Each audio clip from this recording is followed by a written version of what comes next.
Hello everyone, welcome back to my YouTube channel NG mathematics once again. मैं आप सबके लिए लेकर आई हूँ CSIR NET assistant professor and lecture cadre के एस्पिरेंट्स के लिए मैथ्स PYQ। ज़रूर देखिएगा, बिल्कुल भी देखना मत भूलिएगा इस सीरीज़ को। इतनी धमाकेदार सीरीज़ जो मैं लेकर आई हूँ, और टॉपर्स जो भी रैंक 1 चाहते हैं वो इस सीरीज़ को अच्छे से देखेगा। आज हम लेकर आए हैं आप सबके लिए पार्ट 8। पहले 7 पार्ट्स ऑलरेडी यूट्यूब चैनल पर प्लेलिस्ट में अपलोड हो चुके हैं, आप जाकर के वो देख सकते हैं। तो चलिए जी, एक बार फिर से आप सबका इस यूट्यूब चैनल पर स्वागत है तहे दिल से। मेरा नाम Neha Rani, MSc mathematics gold medalist, CSIR NET maths all India rank 4, master cadre maths all India rank 6, TIET all India rank 1।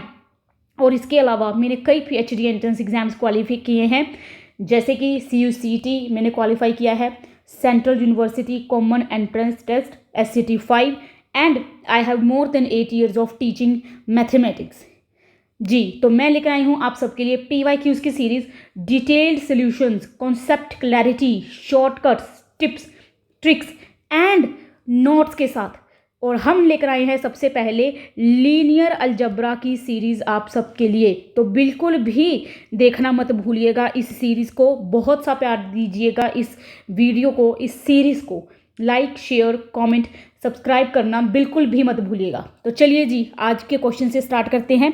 सबसे पहले क्वेश्चन नंबर हमारा है 22। क्वेश्चन नंबर 22 क्या कह रहा है? हमारे पास मैट्रिक्स दी हुई है 5 9 8 1 8 2 9 1 0।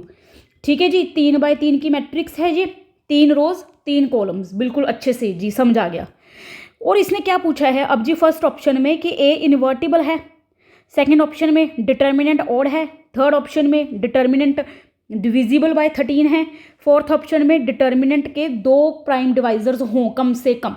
इसका मतलब सारा क्वेश्चन किस चीज़ के अराउंड है? डिटर्मिनेंट के। तो डिटर्मिनेंट तो सॉल्व करना ही पड़ेगा जी हमको। ठीक है जी, कर लेते हैं, कोई बड़ी बात नहीं है हमारे लिए तो ये जी। अब डिटर्मिनेंट इसका सोल्व करते हैं। फर्स्ट रो के हिसाब से डिटर्मिनेंट देखिए जी। तो फर्स्ट रो के हिसाब से आई होप आप सबको पता होगा, हमने +1 +2 में ये क्वेश्चंस बहुत किए हुए हैं। RD शर्मा के मैथ्स में लगा लीजिए, मॉडर्न ABC का मैथ हो गया, NCERT हो गया, डिटर्मिनेंट हमने बहुत सॉल्व किया है। तो चलिए जी, अब इसको हम अच्छे से सोल्व करते हैं। आप सबके सामने है डिटर्मिनेंट, हम सोल्व कर रहे हैं। आप भी साथ साथ कैलकुलेशन चेक कर सकते हैं कि कहीं कोई कैलकुलेशन में प्रॉब्लम ना आ जाए। तो चलिए जी, 18 × 9, 9 × 7 16, सो ये आ गया 162। 71 × 8 8, 568। ठीक है जी, अब 162 में से ये हमारा आ गया ये। तो चलिए जी, अब इसमें से हमको 152 लेस करने हैं, तो 416 जी। हमारा आंसर, डिटर्मिनेंट का आंसर जो है वो हम सबके सामने निकल कर आ गया -460। ठीक है जी, अब आंसर निकल कर आ गया। मैट्रिक्स दी थी हमने, उसका डिटर्मिनेंट निकाल दिया। अब देखिए जी, अब क्या कह रहा है? सेकंड ऑप्शन देखते हैं पहले। तो जो ऑप्शंस हमें क्लियर है ना, पहले वो देखते हैं। सेकंड ऑप्शन है कि डिटर्मिनेंट ऑड नंबर है। बिल्कुल जी गलत। डिटर्मिनेंट तो हमारा इवन नंबर है, 416 इवन नंबर है हमारा। तो second option is the wrong one. Third, determinant 13 से डिविजिबल है। बिल्कुल जी, बिल्कुल डिविजिबल है। आप इसको ओपन करेंगे ना, 416 के अगर आप प्राइम फैक्टर्स देखेंगे, जहाँ हम इसको खोल कर देख सकते हैं। पहले 2 से डिवाइड कर लिया, हमारे पास आ गया 208, फिर 2 से डिवाइड किया 104, फिर 2 से डिवाइड किया 52, फिर 2 से डिवाइड किया 26, फिर 2 से किया 13, 13 से डिवाइड किया 1। उसने कहा था कि डिटर्मिनेंट डिविजिबल बाय 13 है, तो हमने चेक करके देख लिया जी। ये क्या आ गया?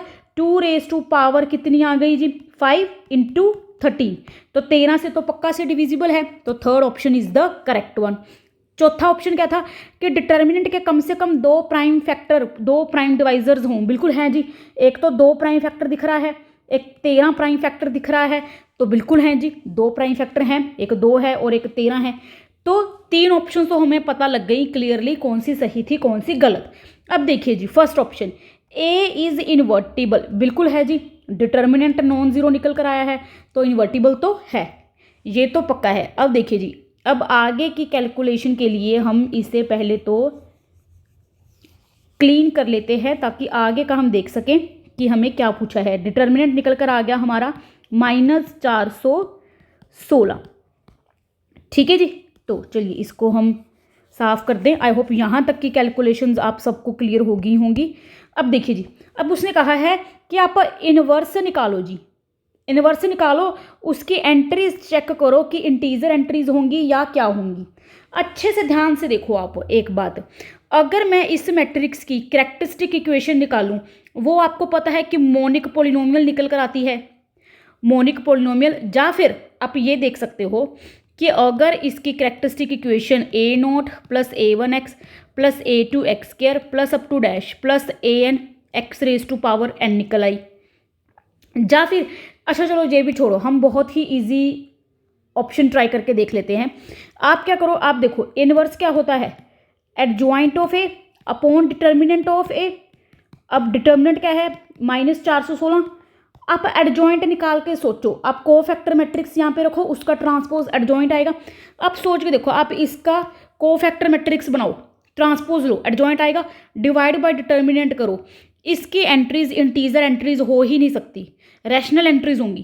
कैरेक्टरिस्टिक इक्वेशन वाला भी छोड़ दो, ये देखो एडजॉइंट ऑफ ए बटा डिटर्मिनेंट ऑफ ए निकाल कर देखो। आप सोचो, आप 416 से बाद में डिवाइड भी करोगे एंट्रीज को, आपको लगता है कि यहाँ पर कोई भी कोफैक्टर ए मैट्रिक्स का ऐसा निकल कर आएगा कि उसका कोफैक्टर 416 से बड़ा और मल्टीपल हो ताकि कैंसिल करके इंटीजर एंट्री आ जाए? इंटीजर एंट्रीज नहीं आएंगी, तो ये रैशनल एंट्रीज निकल कर आएंगी। इसका मतलब फर्स्ट ऑप्शन हमारा गलत है। तो हमारा आंसर क्या निकल कर आ गया, third and fourth option are the correct one, third and the fourth. I hope आप सबको अच्छे से क्लियर हो गया होगा ये न्यूमेरिकल क्या था, ठीक है जी। अब आगे देखते हैं, इस क्वेश्चन में हमारी नोट डाउन करने वाली कौन सी बातें थी बेटा। सबसे पहले तो डिटर्मिनेंट आप सबको अच्छे से निकालने आना चाहिए, स्पेशली 3x3 मैट्रिक्स का, 2x2 मैट्रिक्स का एंड 4x4 मैट्रिक्स तक आपको डिटर्मिनेंट निकालते आना चाहिए, ठीक है जी। उसके बाद ए इनवर्स आपको पता होना चाहिए, adjoint of A upon determinant of A के बराबर है। एडजॉइंट ऑफ ए क्या है बच्चों, एडजॉइंट ऑफ ए क्या है हमारे पास, आप कोफैक्टर्स की मैट्रिक्स ले लो, कोफैक्टर की मैट्रिक्स के बाद उसका ट्रांसपोज ले लो, वो एडजॉइंट आ गया। तो ये सब चीज़ें आपको अच्छे से क्लियर होनी चाहिए कि डिटर्मिनेंट कैसे निकालते हैं, उसके हिसाब से ये प्रॉपर्टीज़ हमने चेक की, हमारी थर्ड एंड फोर्थ ऑप्शंस ठीक हो गई, बाकी दो गलत। आई होप आप सबको ये अच्छे से क्लियर हो गया होगा। तो चलिए जी, अब नेक्स्ट क्वेश्चन की तरफ हम मूव करते हैं। 23 क्या कह रहा है, ए कोई 5x5 की मैट्रिक्स है और ए 5x5 की matrix, B is obtained by changing one element of A, सिर्फ एक एलिमेंट ही चेंज करना है। तो चलिए जी, पहले तो 5x5 की कोई मैट्रिक्स सपोज कर लो, इजी सी लेंगे हम, क्यों, क्योंकि उससे फिर हमको बी मैट्रिक्स भी बनानी पड़ेगी एलिमेंट चेंज करके, तो ज़्यादा डिफ़िकल्ट मैट्रिक्स तो लेने का कोई फ़ायदा नहीं है, तो हम इजी मैट्रिक्स ही लेंगे, क्योंकि अगले सामने वाले ने बोला है तो चलो उसकी खुशी के लिए हमने मैट्रिक्स ले ली। तो 5x5 की हमने मैट्रिक्स जो है वो आप सबके सामने ले ली। अब क्या कह रहा है कि बी मैट्रिक्स बनाओ एक एलिमेंट चेंज करके, उसके बाद इन दोनों ए और बी मैट्रिसेस के रैंक को पता करो और देखो कि इन चारों में से कौन सी ऑप्शंस ठीक है। ठीक है जी, कोई बात नहीं। अब अच्छे से सबसे पहले देखो ए मैट्रिक्स का रैंक क्या है। मैंने इसीलिए सबसे इजी मैट्रिक्स ली, ये ऑलरेडी अपनी एक्लोन फॉर्म में है, ये ऑलरेडी अपनी रो रिड्यूस्ड कैनोनिकल फॉर्म में, ऑलरेडी रो कैनोनिकल फॉर्म में है, already row reduced echelon form में है, तो rank easily number of non zero rows आ जाएगा। तो नॉन जीरो रोज सिर्फ 2 हैं, तो रैंक 2 आ गया इजीली, मुझे कुछ भी करना नहीं पड़ा रैंक के लिए। ठीक है जी। अब उसने कहा कि बी मैट्रिक्स बनाओ एक एलिमेंट चेंज करके, तो ठीक है जी, एक एक करके एलिमेंट चेंज करते हैं। सबसे पहले जो ये वाली मेरी A12 एंट्री है, A12 first row second column की जो एंट्री है, इसको मैं 1 करके देखती हूँ। उसने कहा था ना कि एक टाइम पे एक एलिमेंट ही चेंज करना है, ये मेन चीज़ है, एक एलिमेंट चेंज करना है। तो पहले तो ये एलिमेंट चेंज करके मैट्रिक्स बना के देखते हैं। अच्छा, अब R क्या था, आर ए मैट्रिक्स का रैंक था तो आर तो मेरा 2 आ गया। एस क्या है, एस बी मैट्रिक्स का रैंक है, तो अब बी मैट्रिक्स बनाते हैं। तो मेरी जी ये लीजिए, मैंने एक एलिमेंट चेंज कर दिया, एक एलिमेंट चेंज करके मेरी नई मैट्रिक्स बी मैट्रिक्स बन गई 5x5 की। इसका रैंक देख लो जी, ये रैंक इसका देख लो, इसमें भी 2 नॉन ज़ीरो रोज पड़ी हैं, 1 और 2 नॉन ज़ीरो पड़ी हैं। ज़्यादा से ज़्यादा आप क्या कर लोगे कि रो 1 पे ऑपरेशन लगा लो, रो 1 माइनस रो 2, उससे भी आप देख लो तब भी 2 नॉन ज़ीरो रोज पड़ी रहेंगी। यहाँ पर ज़्यादा से ज़्यादा ज़ीरो बन जाएगा अगर आप ये ऑपरेशन लगा दोगे, तो 2 नॉन ज़ीरो रोज होंगी तो रैंक स्टिल 2। इसका मतलब मेरा एस भी 2 आ गया बी मैट्रिक्स का रैंक, तो रैंक तो मेरा सेम रहा, तो फोर्थ ऑप्शन तो गलत होगी। मैंने एक एलिमेंट ही चेंज किया और मेरा रैंक तो स्टिल सेम है, तो मेरी फोर्थ ऑप्शन तो गलत होगी। फोर्थ ऑप्शन में क्या बोला था कि रैंक सेम रहेगा, तो मेरा रैंक तो सेम नहीं है बच्चों। ठीक है जी। अगर आप कहते हो हम इसमें एक और ऑपरेशन लगा के, बच्चों मैं क्या कह रही हूँ, आप ये ऑपरेशन लगा दो, स्टिल आपकी ये मैट्रिक्स बन जाएगी। अगर आपको ये है ना कि हमको कंप्लीटली रो कैनोनिकल फॉर्म ही चाहिए, तो आपकी ये मैट्रिक्स बन गई, स्टिल रैंक इज 2। ये मैं कह रही हूँ, स्टिल रैंक इज 2। ठीक है जी। अगर आप ये ऑपरेशन लगाते भी हो, अगर नहीं भी लगाते हो तब भी दिख ही रहा है कि रैंक 2 ही है, तो फोर्थ ऑप्शन तो हमारा गलत हो गया। आई होप आप सबको ये ऑप्शन तो क्लियर हो गया होगा जी कि फोर्थ ऑप्शन को हमने कैसे कैंसिल कर दिया। अच्छा, अब देखो जी, नेक्स्ट एक और एंट्री चेंज करके देख लेते हैं। अब हमारी जो ये एंट्री है, पहले हमने ये वाला चेंज किया था ना, इसको अब हम छोड़ते हैं। हमने ये वाली एंट्री, ठीक है जी, ये था। अब हम कौन सी एंट्री चेंज कर रहे हैं, अब हम चेंज कर रहे हैं ये वाली एंट्री। ये वाली एंट्री चेंज करो। अब मैं चेंज कर रही हूँ A22 second row second column की ये वाली एंट्री अब मैं चेंज कर रही हूँ, और इसको चेंज करके अब मैं क्या लगा रही हूँ, 0। ये एंट्री चेंज कर रही हूँ, तो अब मेरी नई मैट्रिक्स क्या बन गई, तो अब मेरी नई मैट्रिक्स बन गई है जी कुछ इस तरीके की। मेरी नई मैट्रिक्स कुछ इस तरीके से बन गई। ठीक है जी। ये already row reduced echelon form में है, नॉन ज़ीरो रोज सिर्फ एक ही नॉन ज़ीरो रो है, तो रैंक क्या आ गया जी, 1। एस क्या आ गया मेरा, 1। Rank of B matrix is S, तो रैंक मेरा 1, एस मेरा 1 आ गया। ठीक है जी। अब अच्छे से देखो, अब मेरा क्या हो गया, आर और एस, अगर मैं आर माइनस एस करूं तो मेरा क्या आ गया, 1 आ गया। मेरा आर माइनस एस मेरा 1 आ गया। ठीक है जी। 1 का फर्क पड़ा, मेरा रैंक मेरा क्या हो गया है जी, रैंक मेरा ए कम हो गया। पहले रैंक मेरा 2 था, अब मेरा रैंक 1 है, रैंक का ए का फर्क पड़ गया मेरा। ठीक है जी। ये चीज़ हो गई मेरा, तो मुझे ये तो पता लग गया कि मेरा रैंक का ए का फर्क पड़ सकता है, या रैंक बराबर भी रह सकता है। अच्छा, एक बात और, हम थर्ड ऑप्शन कैंसिल करना भूल गए। पिछले ऑप्शन में हमारा क्या आ गया था, जो अभी हमने पीछे सॉल्व किया था, मेरा आर भी 2 आया था, एस भी 2 आया था, दोनों सेम आए थे, तो मेरा फोर्थ ऑप्शन मैंने कैंसिल किया था। आप ध्यान से देखो, थर्ड भी तभी कैंसिल हो गया क्योंकि मेरा एस और आर बराबर थे, तो मेरा थर्ड ऑप्शन भी तभी कैंसिल हो गया था। ठीक है जी। पहले 2 ऑप्शन बचे, तो अब देखो जी, मेरा रैंक का 1 का फर्क पड़ गया। ठीक है जी। तो मेरा फर्स्ट और सेकंड ऑप्शन तो अभी भी कायम है, आर और एस में 1 का ही फर्क पड़ रहा है, जा तो पहले सेम थे रैंक, जा अब मेरा 1 रैंक कम हो गया। ठीक है जी। अब देखते हैं, अब एक और एग्जाम्पल हम जो है वो लेकर के देखते हैं कि कैसे हमारा क्या हो सकता है। देखिए जी, अब अगर मैं जो ये वाली एंट्री है, थर्ड रो थर्ड कॉलम वाली ये एंट्री, ये A33, अगर इसको अब मैं 1 कर दूं, ये भी करके देख लेते हैं। अगर मैं 1 0 0 0 0 1 0 0 0, मैं सिर्फ इस एंट्री को मैंने चेंज किया, थर्ड रो थर्ड कॉलम की एंट्री को मैंने 1 कर दिया।